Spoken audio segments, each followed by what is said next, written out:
This video is about how to use your personal social media channels professionally.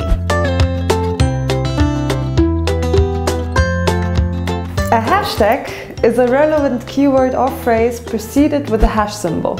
When used correctly, a hashtag is a really effective way to get your content seen within an existing conversation. A hashtag comes up in a tweet as a link that can be clicked on. When you click on a hashtag, it will take you to all tweets using the same hashtag. This means you can follow what others are saying on the same topic. But they have to be used correctly! A hashtag is only useful if people know about it and if people actually search for it. So do your research. Try to use popular hashtags that are already in use. Make sure you use the hashtag in the right place.